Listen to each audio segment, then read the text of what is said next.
after ko graduate ng college, hindi ko naman masyado nakikita yung self ko na naglalaro sa pros. Kasi nga sa Adamson, hindi naman ganun katunog yung name ko. So sabi ko, bahala na. Basta magpapadraft ako ganyan. Luckily, na-draft ako ng Signal. Then pagdating ko sa Signal, mahilig kasi ako ate parang mag-extra work, extra buhat or extra repetitions ganyan. Then dun ko nalaman na ang dami ko rin palang kayang gawin with the help of Coach Shaq din. Hanggang ngayon naman ate, na-explore ko pa rin naman siya kasi minsan, syempre na-off. So, parang naghahanap ako ng solutions. Bakit nangyayari yun? Then, mindset lang din natin. And bring back ko din yun kung ano yung mga ginawa ko before. Kasi madaming lessons din nung past para ma-apply ko ngayon sa present. So, would you say you're more confident now? Yes, ate. Kasi nadaanan ko na siya before. So, alam ko na yung gagawin ko ngayon pag na-experience ko ulit. Sa akin, actually, na-realize ko siya nung nasa galleries ako. Sa galleries po kasi, lutang-lutang talaga ako. Parang hindi yung lutang na hindi yung lutang na yung wala talaga sa lugar. Pero more on, I'm not thinking about a lot of things. Kung ano yun nandyan, yan lang.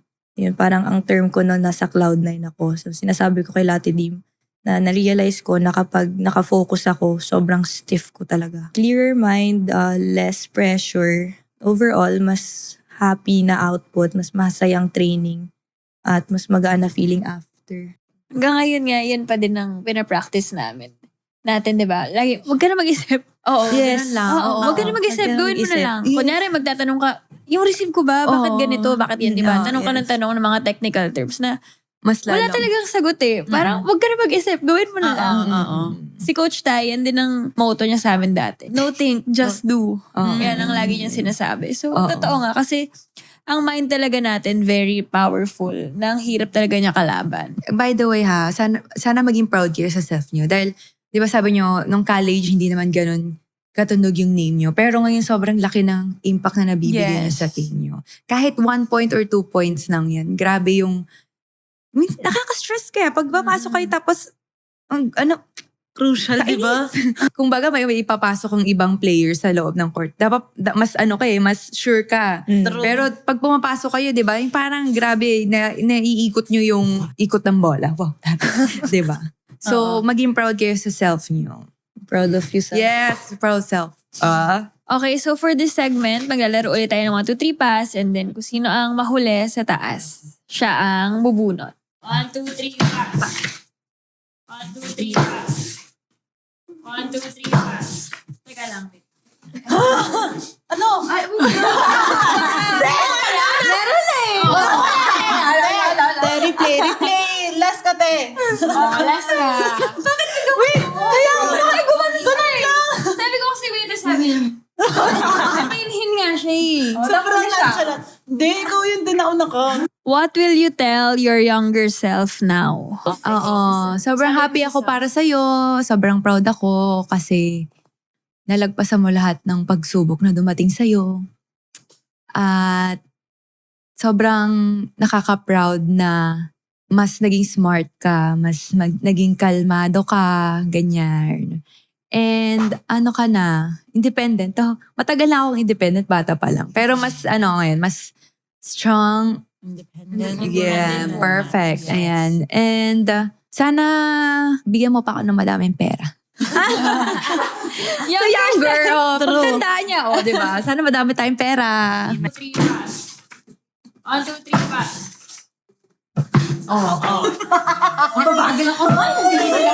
Okay, si S2. My Lord God. Hala na tawa. Who is your idol growing up? Walang ganun, kabisado ko yan. Parang iba. Sing your go-to hype song before a game. Ano muna ang hype song mo before a game? Araw-araw sipag lang. Ay, hindi. Ano yun? Te, sa team kasi Hindi, namin yung yun. natin, yung kay Ate Jel. Mga geng-geng na kanta, te. Sige, sample. Ano yun? I'm a big boss, pero maaroma.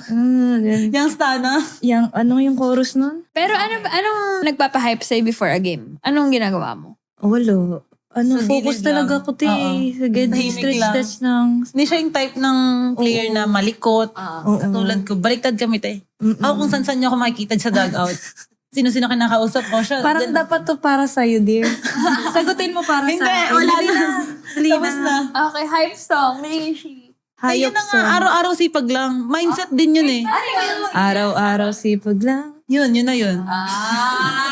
Kasi may kwento yan. Ikwento mo. Ano ba yun? Friends pa kayo talaga. Ganito kami magmahalan, te. Ang pa-training kasi minsan ni Coach Shaq. Coach, minsan talagang isusumpa mo. Ayun, pag may mga araw na tinotoyo si Coach, wala din talaga kaming choice kung hindi i-survive. So, ayun, araw-araw sipag Team lang song kami. talaga yun ng team, te.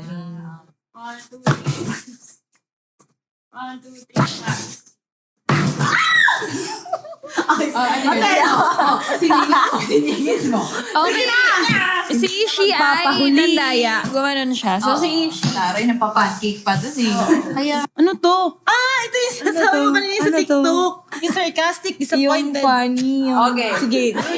Okay, there. Do the oh no trend say oh no in a sarcastic, disappointed, and flirty way. Okay. So, ang first ay sarcastic. Okay, ready? Uy, huwag kayo tamingay, parang... Okay, sarcastic. Oh no. Okay, next, disappointed. Oh no. Ikas nyo na to. Ay, sige, baliktarin nyo na lang. Next. Okay, fraud ha.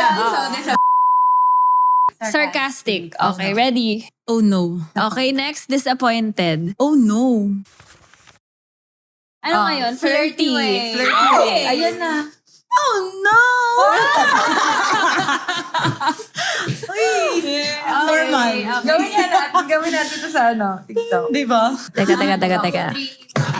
Ay! Dear.